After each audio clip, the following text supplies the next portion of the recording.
In the series of books, Winnie the Pooh, by A.A. Milne, there is a story. You find it in Book 1, Chapter 8, and it's called In Which Christopher Robin Leads an Expotition to the North Pole. On one fine day, Pooh set out to sing his newest song, which I won't sing for you, to Christopher Robin. But Christopher Robin had bigger plans that day. He is planning an expedition for all his forest friends. Pooh had no idea, not even a little one, what an expotition was, nor where it would take them, nor what they might find. So Christopher Robin explained, "We are going to discover the North Pole." "Oh," said Pooh, "what is the North Pole?" "Oh, it's a thing you discover," said Christopher Robin carelessly, not being quite sure himself. "Oh, I see," said Pooh. "Are bears any good at discovering it?" "Well, of course they are. And Rabbit and Kanga and all of you. It's an expedition. That's what expedition means. A long line of everybody. And you must tell the others to get ready while I see if my gun's right. And we must all bring provisions." "Bring what?" asked Pooh. "Things to eat," Christopher Robin answered. And so they set off, a long line of everybody with provisions to discover a thing you discover, specifically the North Pole. After some time walking, they stopped to eat their provisions on the shore of a stream. And while washing himself after eating, little baby Roo, the kangaroo named Roo, fell into the stream. While the others chased him downstream helplessly, Pooh stumbled upon a large stick, maybe it was a pole, which he held out over the stream. Little Roo drifted up against the pole and was thus able to climb out. Christopher Robin questioned Pooh about that amazing life-saving pole, and Pooh replied simply, "I just found it," he said. "I thought it ought to be useful, and I picked it up." "Pooh," said Christopher Robin solemnly, "the expedition is over. You have found the North Pole."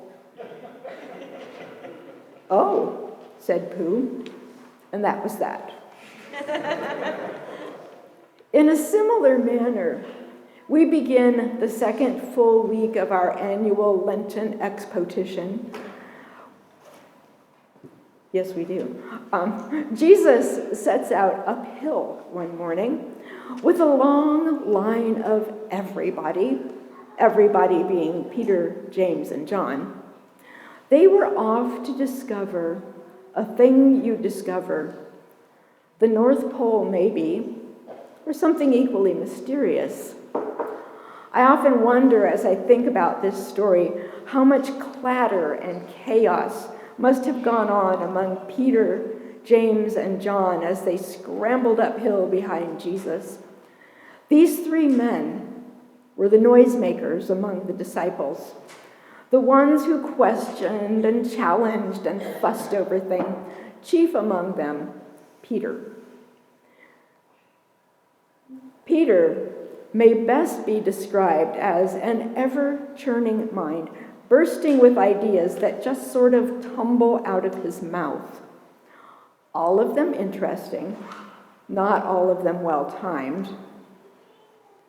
So up they go, chatter and clatter and scrambling to be the one closest to Jesus, each no doubt wanting to be the first to discover what people discover when following Jesus up a hill. Then as they crested the hilltop, Jesus began to glow.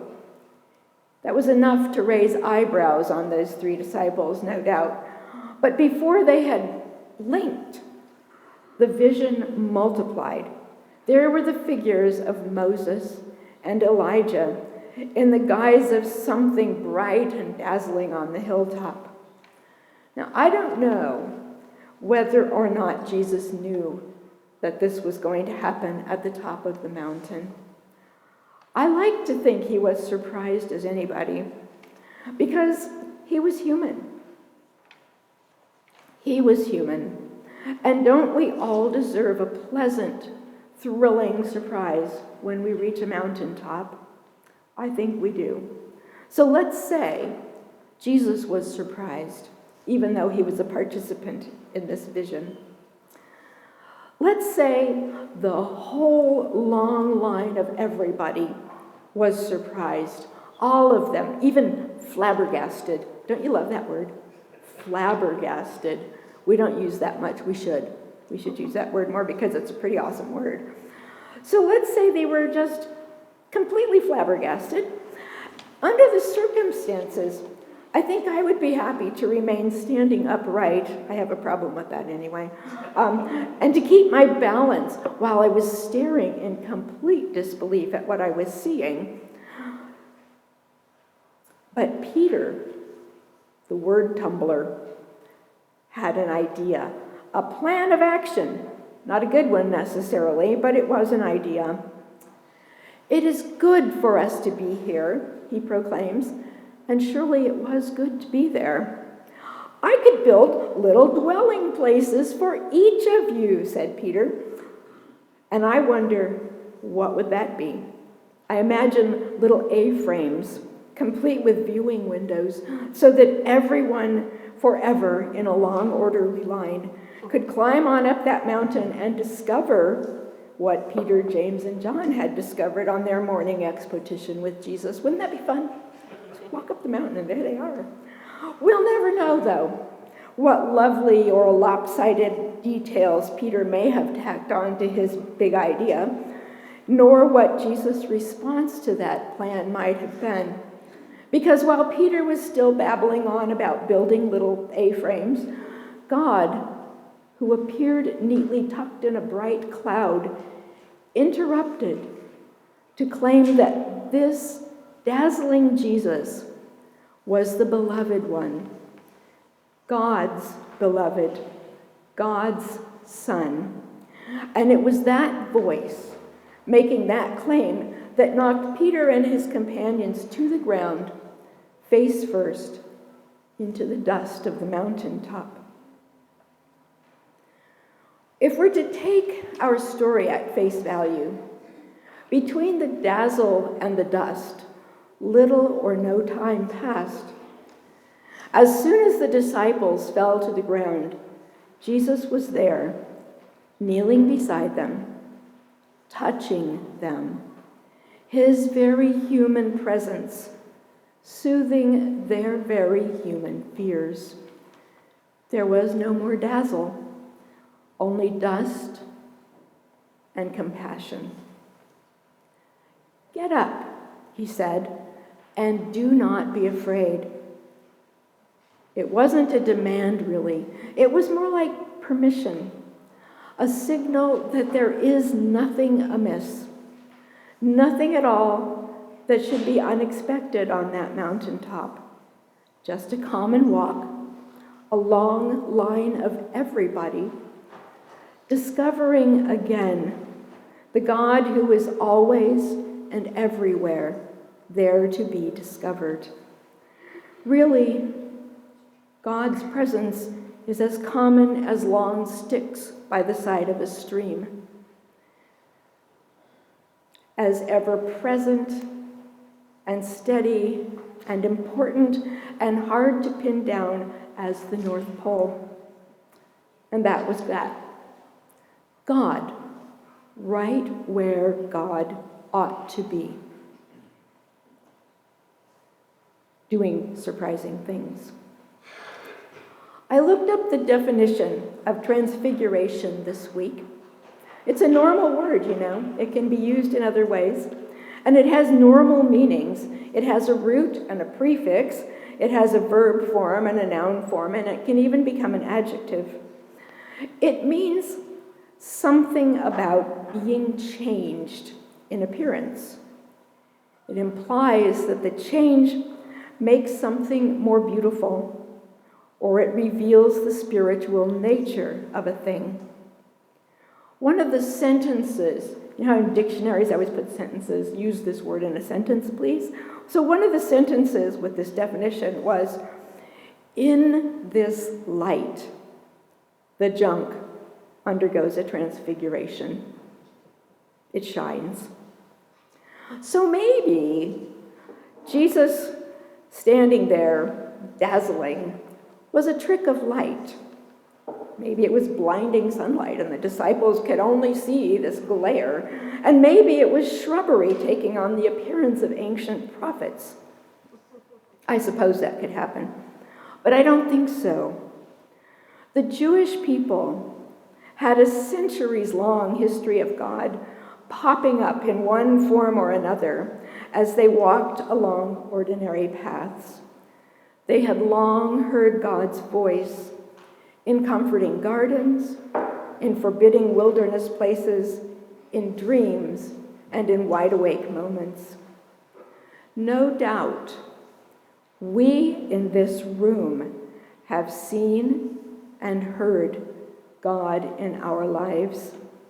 Maybe we saw and heard without a smidge of doubt.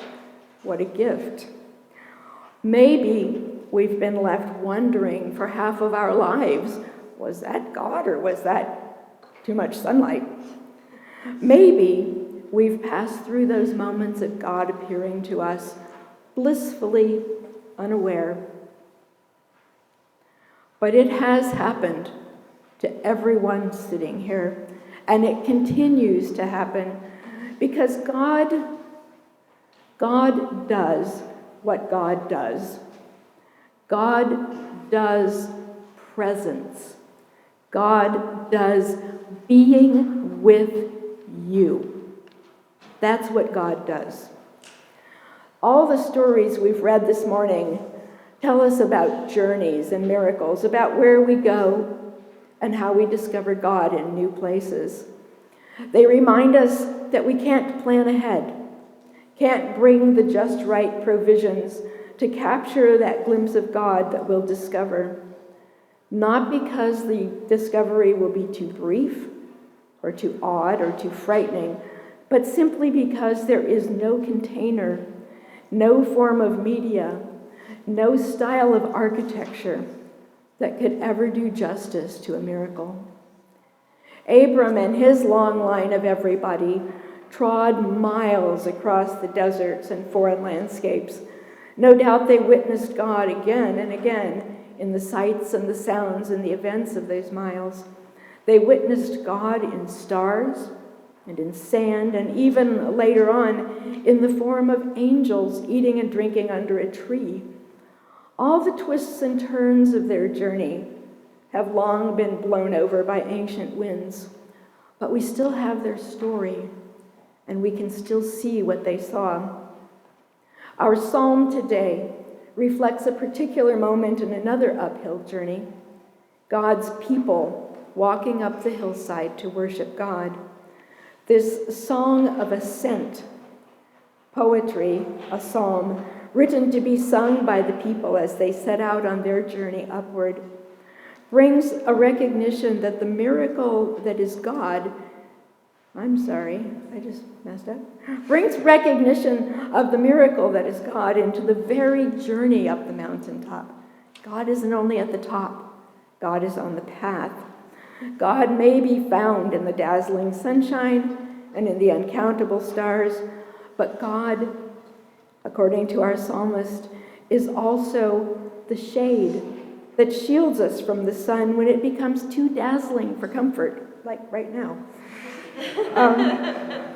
God is indeed what we seek, but God is also the keeper of our going out and our coming in, the strength of our uphill journeys, and the peace of standing on the height. By now, the marks of those pilgrims' footsteps are covered over with dust, the remnants of civilizations that come and go. But still, we have their words. We read their words this morning, and we have their story. We remember stories. That's why the Bible is so full of them, because we remember them. It's something about the narrative forms, the twists and turns, and the people who become friends in our imaginations. Stories are told and written, and through the cycle of seasons and years, God's people remember them and relive the stories. We all become actors in bringing those stories to live in our own day. These ancient stories become our own lives. During the season of Lent, we are invited into transfigurative moments. Apparently, transfigurative is not a valid word because my computer underlined it in red, but transfigurative is a good word. We're invited into those transfigurative moments. We may find ourselves dazzled. We may find ourselves in the dust. Maybe monuments will be built, probably not. But indeed, there will be stories wanting to be told and needing to be told. Your Lenten journey, get this, your Lenten journey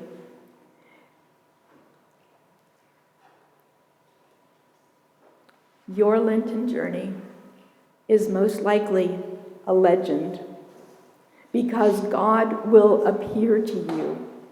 You may be struck still by the dazzle of it. You may be knocked flat by a voice from a cloud full of sunlight. God might come to you in the brightness, or God might come to you as comforting shade. But always, always, Lent calls us to rise up, to climb the mountain, to wander an unmarked path, or stand still until your feet itch. You might be called to make bold proclamations of God's love, or you may be called to stand in silence, listening for those voices in the clouds. If we join the long line of everybody, something will happen. Something that will dazzle us in almost mythical ways, or something that might be more common. Maybe finding our troubles soothed by a friend's touch, or finding courage in ourselves to touch a stranger's plan. Maybe in the end, we'll settle back quietly to some place near where we began. Or we may slide downhill in a jumble of pebbles with a wild friend, landing far from any place we've ever seen. I think that's what happened to the disciples. They knew nothing when they got to the bottom of that hill. God revealed can knock us flat. God's touch can lift us up again. By definition, even a pile of junk can be transfigured, made beautiful by the light. And God's people, all of us here, God's people are not junk. So surely, transfiguration can happen to me. It can happen to you. It can happen to all of us. All of us can be transfigured. So let's allow ourselves to be flabbergasted. Let's continue our Lenten Expotiton, dazzling in the light of God. Amen.